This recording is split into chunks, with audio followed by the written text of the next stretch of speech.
തേനീച്ചകളെ നമുക്ക് അരുമ കുഞ്ഞായിട്ട് പരിപാലിക്കാൻ സാധിക്കുന്ന തേനീച്ച ഒരു കാരണവശാലും തേനീച്ചകൾ നമ്മളെ ആക്രമിക്കരുത്. നല്ല ശാന്തമായ രീതിയിൽ ശാന്തമായിട്ട് നമ്മളോട് ഇണങ്ങി ചേർന്ന് വളരെ ചെറുതായിട്ട് നിൽക്കുന്ന എന്തോ ഒരു ശാന്തമായിട്ട് ഈച്ച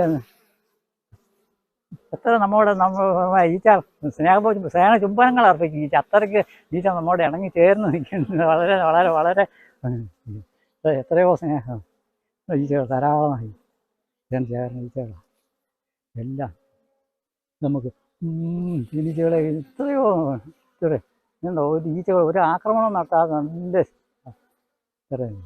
ഇത് മുണ്ടാട്ട് കുറുവച്ചൻ. കോട്ടയം ജില്ലയിൽ ചേന്നാട് സ്വദേശിയായ കുറുവച്ചൻ ഒരു തേനീച്ച കർഷകനാണ്. 40ലേറെ വർഷങ്ങളായി തേനീച്ച കൃഷി രംഗത്തുണ്ട് കുറുവച്ചൻ. നല്ല ഒരു കർഷകനായിരുന്ന തൻ്റെ പിതാവിൻ്റെ കാലടികളെ പിന്തുടർന്നാണ് കുറുവച്ചനും ഈ രംഗത്തേക്ക് കടന്നു വന്നത്. 125ഓളം തേനീച്ചക്കൂടുകളുണ്ട് കുറുവച്ചന്. മധുരമേറുന്ന തേൻ തരുന്ന തേനീച്ചകളെ അതേ മാധുര്യത്തോടെയാണ് കുറുവച്ചൻ പരിപാലിക്കുന്നത്. തേനീച്ച കോളനികളെ വിഭജിച്ച് പുതിയ കോളനികൾ ഉണ്ടാക്കുന്നതിനെ കുറിച്ച് ഉൾപ്പെടെയുള്ള കുറുവച്ചൻ്റെ തേൻ വിശേഷങ്ങളിലേക്ക്. ഇത് മഴക്കാലത്ത് ഫീഡിങ് കൊടുത്തുകൊണ്ടിരിക്കുന്ന ട്രേ ആണ്. ട്രേ എടുത്ത് മാറ്റുന്നു. കോളനികൾ പുതിയ അടകൾ ഈച്ചകൾ ധാരാളം കെട്ടി കോളനികൾ നിറയുന്ന സമയങ്ങളിലാണ് വീണ്ടും ഈച്ച കോളനി ഡിവൈഡ് ചെയ്ത് ഈച്ചകളെ വർദ്ധിപ്പിക്കുന്നത്. പുതിയ അടകൾ പണിത് ഈച്ച കോളനികൾ നല്ല തോതിൽ വർദ്ധിച്ചുകൊണ്ടിരിക്കുന്ന ഒരു കോളനിയാണിത്. ഈ കോളനികൾ 3 അടകളുടെ ഒരു കോളനി ആയിരുന്നു. വീണ്ടും മഴക്കാലങ്ങളിൽ പരിപാലിച്ച് വളർത്തി വീണ്ടും ഇത് ഡിവൈഡ് ചെയ്ത് 2 കോളനികളാക്കാൻ മാത്രം വളർന്ന നല്ല സമൃദ്ധിയായ ധാരാളം ഈച്ചകൾ വിരിയുന്ന ഈ അടകളായിട്ട് തീർന്നിരിക്കുന്നത്. മഴക്കാലത്ത് പരിചരണത്തിൻ്റെ ഫലമായി നല്ല ഇതുപോലെ ഓരോ അടകളും നിറഞ്ഞു കഴിയുമ്പോൾ വീണ്ടും 6 ഫ്രെയിം നിറയും. വീണ്ടും ഒരു കോളനിയായിട്ട് വിഭജിച്ച് ഒരു കോളനികൾ തന്നെ നമുക്ക് 4, 5, 6 കോളനികളായി വരെ വിഭജിച്ചെടുക്കാൻ സാധിക്കുന്നതാണ്. ഒരു കോളനിയിൽ ആയിരക്കണക്കിന് വേലക്കാരികൾ ഏതാനും ആണീച്ചകളും കാണപ്പെടും. ഒരു കൂടുകളിൽ ഒരു റാണി മാത്രമേ ഉണ്ടായിരിക്കുള്ളൂ. ആ റാണിയുടെ സാന്നിധ്യം ഇതാണ് റാണി.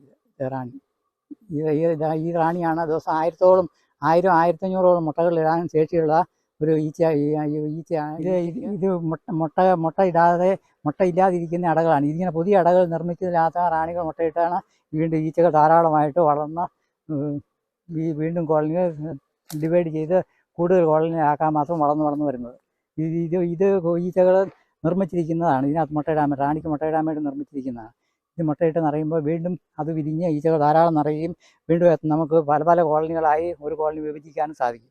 ഇതുപോലെ അടപ്പിനകത്ത് നിറയെ ഈച്ചകളായതിനു ശേഷമാണ് കോളനികളെ പലതായി വിഭജിച്ച് വായിക്കുന്നതിന് ഇതുപോലെ അടപ്പിൽ ഈച്ച നിറഞ്ഞ ശേഷം മാത്രമേ കോളനികൾ വിഭജിച്ചാൽ മാത്രമേ വീണ്ടും പെട്ടെന്ന് കോളനികൾ അടുത്ത കോളനി നിറഞ്ഞു വരും.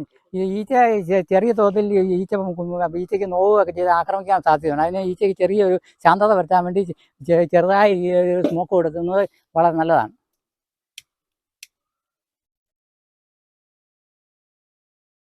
ചകിരി വയ്ക്കുന്ന ഒരു സ്മോക്കർ എന്ന് പറയുന്നത് ചെറിയ യന്ത്രമായിട്ട് ഉപയോഗിക്കുന്ന സാധനമാണ്. ആദ്യം അടപ്പെടുത്ത് നമ്മൾ തറയിൽ വെക്കുക. അടപ്പ് ഒരു കാരണവശാലും അടപ്പിൽ നിറയെ ഈച്ചകളുള്ളതുകൊണ്ട് കാണും. ഈച്ചകൾ മലത്തി വെച്ച ഈച്ചകൾ പറന്നു പോകും. അതിനകത്ത് ഇരിക്കുന്ന ഈച്ചകൾ ഇതിനകത്ത് തന്നെ ഇരിക്കാൻ വേണ്ടി എവിടെയെങ്കിലും തറയിൽ ഈ അടപ്പുകൾ കമഴ്ത്തി തന്നെ വെക്കുക. അതിനുശേഷം നമ്മൾ ഫീഡിങ് കൊടുക്കുന്ന പാത്രം സാവകാശം ഇളക്കി വീണ്ടും അതും ഈച്ചകൾ നന്നാത്ത രീതി എടുക്കുക. അതിനുശേഷം പെട്ടിയിലെ ഈ സൂപ്പറിലേക്ക് കയറ്റത്തക്ക അടകൾ സെലക്ട് ചെയ്യുക. ഇതൊക്കെ ധാരാളം ഈച്ചകൾ മറിഞ്ഞ നല്ല തേൻ ശേഖരണത്തിന് ധാരാളം ഈച്ചകൾ വിരിയത്തക്ക അടകളാണ്. നിറയെ ഈച്ചകളുള്ള അടകളാണിത്. മുട്ടയും കുഞ്ഞുങ്ങളും കുറവുള്ള ഒരട സെലക്ട് ചെയ്ത് സൂപ്പറിലേക്ക് തേൻ ശേഖരണത്തിന് വേണ്ടി ഫൗണ്ടേഷനായിട്ട് കൊടുക്കാൻ ഈ അട ഞാൻ തിരഞ്ഞെടുക്കുകയാണ്. ചെറിയ തോതിൽ സ്മോക്ക് കൊടുത്ത് ഈച്ചകളെ പെട്ടിയിലേക്ക് സാവകാശം ഇറക്കി വിടുക. ഈ അട സൂപ്പറിലേക്ക് സെലക്ട് ചെയ്ത അടയാണ്. എടുത്ത അടകൾ കട്ട് ചെയ്തതിന് ശേഷം അവിടെ വീണ്ടും അടകൾ നിർമ്മിക്കാൻ വേണ്ടി അവിടെ ഒരു കട്ടിയെടുക്കുന്നു സൂപ്പർ. ഇത് ബ്രോഡ് ചാമ്പർ. ഈ അടിപ്പെട്ടിയിലെ തേനോ ഒന്നും അല്പസ്വല്പമുള്ള തേൻ ഒന്നും എടുക്കില്ല. വീണ്ടും തേൻസിൽ ധാരാളം തേൻ ശേഖരിക്കാൻ വേണ്ടി സൂപ്പർ വെക്കുന്നു. സൂപ്പറിൽ അട കൊടുത്ത് ഈച്ചയെ പണിച്ച് അതെന്ന് അറിയുമ്പോഴാണ് നമുക്ക് തേനായിട്ട് ഈച്ച എടുക്കുന്നത്. അതിനുവേണ്ടി ഒരുക്കങ്ങളാണ് ചെയ്യുന്നത്. സൂപ്പറിലേക്ക് അടകൾ ഈച്ചയ്ക്ക് ഫൗണ്ടേഷൻ കൊടുത്ത് പെട്ടികൾ നിറയെ ഒരട 5ആയിട്ട് കീറി ഒരു പെട്ടിയുടെ സൂപ്പറുകൾ നിറയ്ക്കുന്നു. സൂപ്പർ ഫ്രൈൻ്റെ ഫ്രെയിമിൽ അടിയിൽ ചേർത്ത് വെച്ച് റബ്ബർ ബാൻഡ് ഇട്ട് ഉറപ്പിക്കുന്നു. റബ്ബർ ബാൻഡ് ഇട്ട് ഉറപ്പിച്ച് പെട്ടിയിൽ നിക്ഷേപിക്കുക.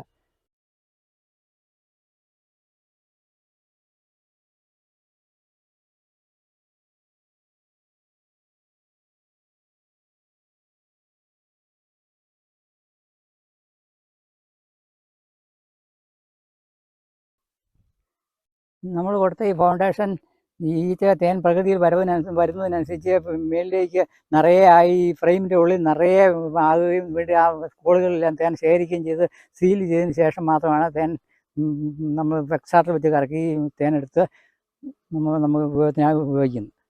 ഇതിന് ഈ അതിലോട്ട് ഇതിനകത്ത് അടപ്പിനകത്ത് ഈച്ചയല്ല അതിലോട്ട് പിടിക്കും. എന്നുവെച്ചാൽ അതിനകത്ത് നിന്ന് മേലിലേക്ക് പണിത് എല്ലാം ഫുള്ളായിട്ട് ഇത് ഫുള്ളായിട്ട് കവർ ചെയ്ത് ഈ പെട്ടികളിൽ ഒരു 20 ദിവസം കഴിയുമ്പോൾ വീണ്ടും ഒരു സൂപ്പർ കൂടെ വെക്കാൻ സാധിക്കും. അങ്ങനെ 2 സൂപ്പറുകൾ തേനെടുക്കുമ്പോൾ ഒരു പ്രാവശ്യം എടുക്കുമ്പോൾ തന്നെ 6 കിലോ തേൻ ഒരു പ്രാവശ്യം നിന്നും കിട്ടും. അങ്ങനെ ഒരു മഴയൊന്നും പെയ്യാതെ ഒരു നല്ല അന്തരീക്ഷവും കാലാവസ്ഥയാണെങ്കിൽ 6 പ്രാവശ്യം 7 പ്രാവശ്യം വരെ തേനെടുക്കാൻ സാധിക്കും. അങ്ങനെ ഒരു പെട്ടിയിൽ നിന്ന് 25-30 കിലോ തേൻ ഒരു പെട്ടിയിൽ നമുക്ക് ഉൽപ്പാദിപ്പിക്കാൻ സാധിക്കും. എല്ലാ പെട്ടികളും നിറഞ്ഞതിന് ശേഷം അടകൾ തമ്മിൽ എല്ലാ പെട്ടികളും യോജിപ്പിച്ച ശേഷം വെക്കുന്നു. വീണ്ടും ഒരു പെട്ടിയിലേക്ക് തേൻ വരാൻ തുടങ്ങുമ്പോൾ പുതിയ അടകൾ പണിയുക, അടപ്പിനകത്ത് ഈച്ചകൾ അട കെട്ടാൻ നിർമ്മിക്കുക. ആ സമയങ്ങളിൽ ഈ ആഴ്ചയിൽ 1 വീതം തേൻ എടുക്കാൻ സാധിക്കും. ആദ്യം ഈച്ച സൂപ്പറുകൾ കൊണ്ടുവന്ന് വെച്ച് തേൻ നന്നായിട്ട് സീലിങ് ചെയ്തതിന് ശേഷം ആഴ്ചയിൽ ഒരു പ്രാവശ്യം തേനെടുക്കുന്നു. തേനെടുത്ത ശേഷം വീണ്ടും ആ അടകൾ പെട്ടി നിക്ഷേപിക്കുന്നു. പെട്ടി നിക്ഷേപിച്ചാൽ വീണ്ടും 7-8 ദിവസം കൊണ്ട് വീണ്ടും ആ അടകൾ വീണ്ടും പൂർത്തീകരിച്ച് നിറച്ചാൽ വീണ്ടും സീൽ ചെയ്ത് തേൻ അങ്ങനെ സീൽ ചെയ്ത് അങ്ങനെ ആഴ്ചയിൽ 1 പ്രാവശ്യം തേനെടുക്കാം. 7-8 പ്രാവശ്യം എടുക്കാം. ഫെബ്രുവരി 15 മുതൽ ഏപ്രിൽ 15 വരെ തേൻ സീസണാണ്. അത് കുറഞ്ഞും കൂടിയുമായിട്ടിരിക്കും.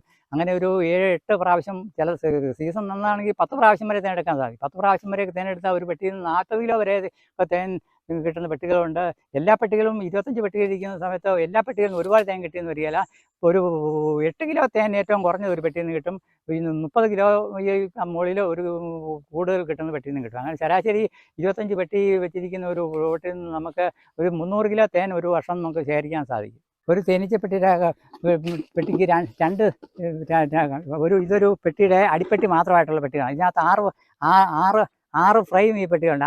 നമ്മൾ ഈച്ച പുതിയതായിട്ട് സ്ഥലത്ത് വാങ്ങിക്കുമ്പോൾ 3 അടകളോട് 3 പുഴുവടകളോട് കൂടി ഒരു കോളനിയാണ് ഇതുപോലെ ഒരു അടിപ്പെട്ടി മാത്രമായിട്ടാണ് നമുക്ക് വാങ്ങിക്കാൻ കിട്ടുന്നത്. അതിനുശേഷം നാം വീട്ടിൽ കൊണ്ടുവന്ന് പഞ്ചസാരന് കൊടുത്ത് ആ കോളനിയെ സജ്ജമാക്കി 6 അടകളും നിറഞ്ഞതിന് ശേഷം പിന്നെ തേൻ സീസൺ ആരംഭിച്ചില്ല എങ്കിൽ വീണ്ടും ഒരു 3 അട നമുക്ക് ഒരു പുതിയ കോളനിയിലേക്ക് മാറ്റി ശേഷം ഒരു കോളനിയാക്കി നമുക്ക് 2ആയിട്ട് ഡിവൈഡ് ചെയ്യാൻ സാധിക്കും. ഡിവൈഡ് ചെയ്ത് വീണ്ടും തേനുൽപ്പാദന സമയം ആകാറായി കഴിയുമ്പോൾ നിറഞ്ഞു കഴിയുമ്പം വീണ്ടും ഡിവൈഡ് ചെയ്യാതെ ഇതിൻ്റെ തേൻ തട്ട് വെച്ച് വീണ്ടും നമുക്ക് വീണ്ടും കോളനികൾ വർദ്ധിപ്പിച്ച് കൂടുതൽ തേൻ ഉൽപ്പാദിപ്പിക്കാൻ സാധിക്കും. ഈ അട പൂർണ്ണമായിട്ട് പൂർത്തീകരിച്ച അടയായത്. ഇത് പണിത് മുട്ടയിട്ട പുതിയ മുട്ടയിട്ട് സമാധിയിലായിട്ട് എത്തിയിട്ടില്ല. മെഴുകൊണ്ടുള്ള ഫൗണ്ടേഷൻ കൊണ്ട് ഈച്ച അട നിർമ്മിച്ചിരിക്കുന്നത് മാത്രമാണ്. മുട്ടയിട്ടില്ല. ഇത് മുട്ടയിട്ട് ഈ അട പോലെ നിറയെ ഈച്ചകളായിട്ട് രൂപപ്പെട്ടു വരും. ഇതിൽ ഈ അല്പം കറുപ്പ് നിറം വലിപ്പം മേലിലേക്ക് തള്ളി നിൽക്കുന്നത് ആണീച്ചകളായി വിരിയേണ്ട സെല്ലുകളാണ്. ഈ സാധാരണ ലെവലിലുള്ളതൊക്കെ നല്ല ഈച്ചകൾ ഈ പറക്ക പീസായിട്ട് വിരിയേണ്ട ഈച്ചകളായി. ഇതിൽ കുറേ ഈച്ചകൾ ആണീച്ചയായിട്ട് വിരിയേണ്ട അടകൾ സെല്ലുകൾ. പിന്നെ ഇച്ചിരി കറുപ്പ് നിറം കൂടുതൽ കാണുന്ന ഈ 2-3 ആണീച്ചകൾ വിരിഞ്ഞ ആണീച്ചകളാണ്. 2-3 ആണീച്ചകൾ. ഇത് 2-3 ആണീച്ചകളാണ് കറുപ്പ് നിറം കൂടുതലുള്ള ആണീച്ച. ഈ ഈച്ചകളൊക്കെ പ്രകൃതിയിൽ നിന്ന് കൊണ്ടുവന്ന തേനിൻ്റെ അടകളിൽ ശേഖരിച്ചുകൊണ്ടിരിക്കുന്നതാണ് ഈ കാണിക്കുന്നത്. തേനീച്ചകൾ ഒരിക്കലും രാത്രിയിലും പകലും നിതാന്ത ജാഗ്രതയോടെ പ്രവർത്തനങ്ങളിൽ ഏർപ്പെട്ടിരിക്കുന്ന ജീവിയാണ് തേനീച്ച. ഈ ഈച്ചകൾക്ക് അടുത്ത സീസണിലേക്ക് തേൻ ശേഖരിക്കാൻ വേണ്ടി ഈച്ചകൾ വർദ്ധിച്ച് വന്നിരിക്കുകയാണ്. പ്രകൃതി തേൻ ലഭ്യത കുറവുകൊണ്ടാണ് ഇതിങ്ങനെ പിടിക്കുന്നത്. തേൻ ധാരാളം ഉണ്ടെങ്കിൽ പ്രകൃതിയിൽ തേൻ ശേഖരണത്തിനായി എപ്പോഴും വർക്ക് ചെയ്തുകൊണ്ടിരിക്കുന്ന ഒരു ജീവിയാണ് തേനീച്ച. തീരെ സൂര്യപ്രകാശം കയറാതെ തീരെ ഇരുണ്ട് അടഞ്ഞ പ്രദേശത്ത് പെട്ടി വെക്കരുത്. ചെറിയ തോതിൽ വെളിച്ചം വേണം. ഈച്ചയെ എപ്പോഴും കിഴക്ക് വശത്തേക്ക് തിരിഞ്ഞ രീതിയിൽ വാതിൽ വരത്തക്ക രീതിയിൽ വെക്കണം. ഈച്ച നേരം വെളുക്കുന്ന മുമ്പേ തന്നെ പ്രവർത്തനത്തിലേക്ക് ഇറങ്ങുന്ന ഈച്ചകളാണ്. അതുകൊണ്ട് ഈച്ച എപ്പോഴും കിഴക്ക് വശത്തേക്ക് ആദ്യത്തെ പ്രകാശം അടിക്കുമ്പോൾ തന്നെ ഈച്ചകൾ വെളിയിലേക്ക് തുറന്ന് പൂമ്പടിയും തേൻ ശേഖരിക്കാൻ തയ്യാറായാണ് നിൽക്കുക നേരം വെളുക്കുന്ന മുമ്പേ തന്നെ. അതുകൊണ്ട് എപ്പോഴും ഈച്ചയ്ക്ക് പ്രകാശമുള്ള സ്ഥലത്തേക്ക് പറന്ന് പോകത്തക്ക രീതിയിൽ വേണം പെട്ടി സ്ഥാപിക്കാൻ. അതുപോലെ ഈ കാലിത്തൊഴുത്ത് അങ്ങനെയുള്ള ഭാഗത്ത് വലിച്ച് നിൽക്കാതെ നല്ല ശുദ്ധവായു പാസ് ചെയ്ത് പോകുന്ന സ്ഥലങ്ങളിൽ വേണം കൂടുകൾ സ്ഥാപിക്കാൻ. പല കൂടു ഒരു കൂടിനോട് ചേർന്ന് അടുത്ത് 10 അടി അകലത്തിൽ വീണ്ടും കൂടുകൾ സ്ഥാപിക്കുക. അങ്ങനെ 10 അടി അകലത്തിൽ 20-25 കൂടുകൾ ഒരു പ്ലോട്ടിൽ സ്ഥാപിക്കുകയും അവിടെ നിന്ന് അതിനുശേഷം കൂടുതൽ കോളനി ഉണ്ടെങ്കിൽ ഒരു 1/2 കിലോമീറ്റർ വിട്ട് വീണ്ടും പുതിയതായിട്ട് ഒരു 25 കോളനികൾ സ്ഥാപിക്കും. തേനീച്ചയെ സാധാരണഗതിയിൽ ഒരു അസുഖങ്ങളും ബാധിക്കാറില്ല. പിന്നെ തേനീച്ച എല്ലാ അസുഖങ്ങളെയും പ്രതിരോധിച്ച് നിൽക്കുന്ന ഒരു ജീവിയാണ് തേനീച്ച. ഒരു 30 വർഷം മുമ്പ് 82-ലെ തായ് സാങ്ക്രൂട്ട് ബോർഡ് എന്ന് പറഞ്ഞൊരു രോഗം ബാധിക്കുകയും 90% ഈച്ചകൾ അപ്രത്യക്ഷമാകുകയും ചെയ്തു. എങ്കിലും അതിനെല്ലാം അതിജീവിച്ച് വീണ്ടും ഈച്ച അന്ന് 82 ഉണ്ടായിരുന്നതിൻ്റെ 4 ഇരട്ടിയായിട്ട് ഈച്ച പ്രകൃതി ധാരാളമായിട്ട് വർദ്ധിച്ചു വരികയും അതുപോലെ മറ്റേത് ജീവികളെ വളർത്തിയാലും എല്ലാ ദിവസവും അതിനെ പരിപാലനം തേനീച്ച ആഴ്ചയിൽ ഒരു ദിവസം കുറച്ച് ഏതാനും സമയം മാത്രമേ നമുക്കിതിനു വേണ്ടി സമയം ചെലവഴിക്കപ്പെടുള്ളൂ. ഈ പെട്ടിക്ക് എപ്പോഴും പല സ്ഥലത്തും തുള വന്ന പല രീതിയിലുള്ള ജീവികൾ ആക്രമണം ഉണ്ട്. അതിനുശേഷം അത് ഉണ്ടായിരിക്കാൻ ഈച്ച കയറി ഇറങ്ങാൻ മാത്രം ഒരു എൻട്രൻസ് മാത്രം ഈച്ചയ്ക്ക് ചെറുതായ രീതിയിൽ ഉണ്ടാകാവൂ. അല്ലെങ്കിൽ കുളവിയുടെ ആക്രമണം മറ്റോ ഉണ്ടാകുക. അങ്ങനെ ഉണ്ടാകാതെ ഈച്ച കയറി ഇറങ്ങാൻ ചെറിയൊരു എൻട്രൻസ് മാത്രം ഇങ്ങനെ എല്ലാ അടികളും ഇങ്ങനെ നിറഞ്ഞ് ഈച്ചകൾ നിറയെ ഇരിക്കുന്ന ഈച്ചകളാണിത്. അടി നിറയെ ഈച്ചകളും അടകളും നിറഞ്ഞിരിക്കുന്നത്.